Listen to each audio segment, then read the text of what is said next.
Saga de Gêmeos foi o principal antagonista de Cavaleiros do Zodíaco nos primeiros capítulos do mangá, sendo o responsável direto por matar o grande mestre Xion e indiretamente o Aiolus de Sagitário. Mas você conhece toda a história do Cavaleiro de Ouro, dito como o mais poderoso em cada geração?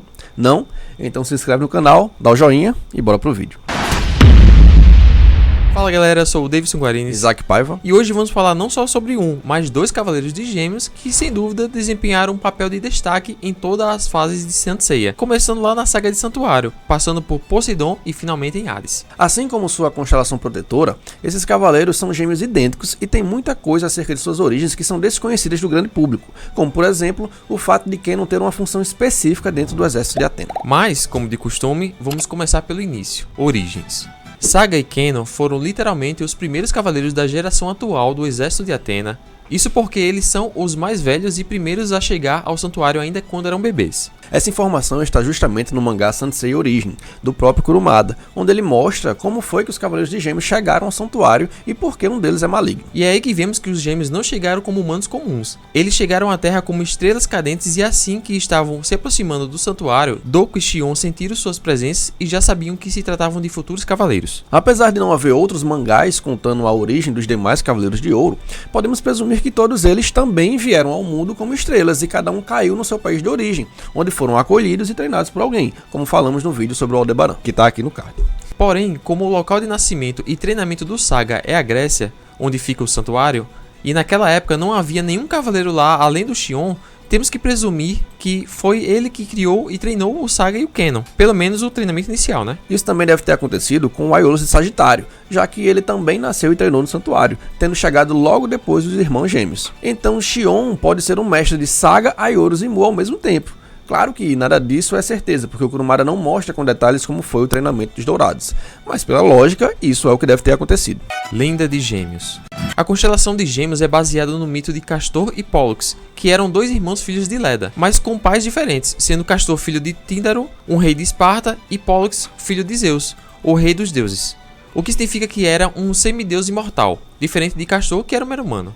Eles eram conhecidos na língua grega como Dioscuros, que significa filhos de Zeus, e na língua romana como Gemini, que significa gêmeos. Daí o nome da constelação, pois quando Castor morreu, o Pólux teria pedido ao seu pai Zeus para deixar o irmão partilhar de sua imortalidade. Dessa forma, eles teriam sido transformados na constelação de Gêmeos. Porém, existe outra versão do mito onde, ao invés disso, o Zeus teria tentado convencer Hades a ressuscitar Castor, mas como o imperador do submundo se recusou, acabou ficando decidido de que os dois irmãos passariam metade do ano no inferno e a outra metade no Olimpo. Daí pode ter vindo a ideia do Kurumada para fazer o Saga e o Kenon, pois essa alternância entre o céu, representado aí pelo Olimpo, e o inferno, representa a dualidade entre bem e mal que esses dois cavaleiros mostraram na obra. O mais poderoso. Ao longo dos anos, o Saga se tornou um ícone dentro do universo de Cavaleiro Zodíaco, devido à sua importância e poder, levando uma legião de fãs a considerá-lo como o mais poderoso de Atena. De fato, existem muitas citações na obra que contribuem para esse pensamento, incluindo um flashback onde é dito que Saga era tão poderoso quanto um deus, ou aquele momento no anime onde Saga chama os 5 Cavaleiros de Ouro sobreviventes para o combate ao mesmo tempo. Cara, manja, hein? Só que não, né? Ia levar um cacete. Ia levar uma surra grande. Claro que nessas situações as coisas não eram bem assim, porque no caso dele ser considerado um deus, o texto original se refere ao fato dele ter um coração tão puro quanto de um deus, e não de um poder de um. Enquanto que aquele momento que ele chama os 5 dourados pra porrada é totalmente filler, e não existe no mangá. Foi uma adição da Toei que ocorreu apenas no anime. Mas tem uma citação que é real e ganhou muita força ultimamente porque foi dita pelo 13º Cavaleiro de Ouro, o Odisseus de Serpentário, no mangá Next Dimension, onde ele afirma que os Cavaleiros de Gêmeos são reconhecidos como os mais poderosos de geração em geração. Uma frase dessas, sendo dita pelo Cavaleiro Lendário, que é sem dúvida o mais poderoso de todos os tempos, que foi banido pelos deuses porque estavam chegando no nível divino, é uma coisa muito relevante, mesmo que ali tenha todo um contexto envolvido que justifica o que foi dito. Por isso, não se deve subestimar o Cavaleiro de Gêmeos, que possui o maior poder destrutivo entre todos os Dourados, e deveria ter sido escolhido como grande mestre se não fosse seu lado maligno, que na verdade era o Espírito Lemur. Assim que Saga e Kenon chegam como estrelas cadentes no santuário, outro cosmo também surgiu, mas de um espírito maligno chamado Lemur, que se disfarçou de criança para tentar passar despercebido. A criatura foi mandada pela deusa Ker para possuir o corpo do futuro Cavaleiro de Gêmeos, e Xion percebeu sua intenção, mas hesitou em destruir o espírito pela forma infantil, o que acabou permitindo que ele se sincronizasse com o bebê Saga e apagasse a memória do grande mestre. A partir daquele momento, ninguém mais poderia imaginar que Saga estava sendo dominado, porque o espírito lemur consegue ocultar perfeitamente a sua presença. As pessoas poderiam no máximo pensar que ele tinha uma dupla personalidade, e foi justamente isso que aconteceu. O Shaka só não detectou maldade no Saga durante os 13 anos que ele estava disfarçado de grande mestre, porque de fato ele não era maligno, estava apenas sendo controlado pelo lemur, e quando Seiya usou o escudo para salvar Athena, acabou expulsando também o espírito maligno do Saga, que se matou por vergonha de seus atos, por achar que realmente era mal, quando no fundo não era.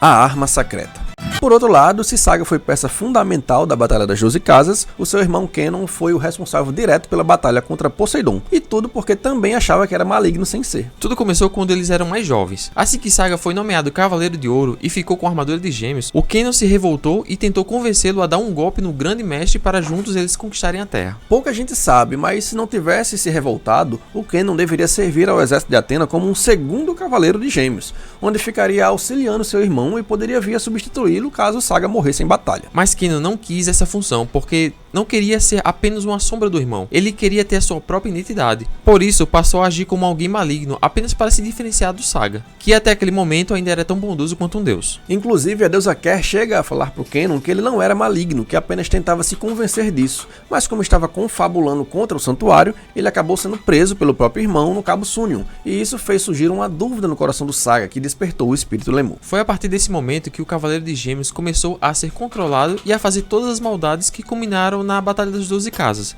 e a partir daí também que o Kenon começou a traçar seu plano de tomar a Terra, manipulando a vontade de Poseidon a seu favor, gerando toda aquela batalha no Templo Submarino. Mas no fim ele percebeu seu erro e até tentou se sacrificar para salvar Athena, indo parar novamente no santuário para cumprir o seu destino.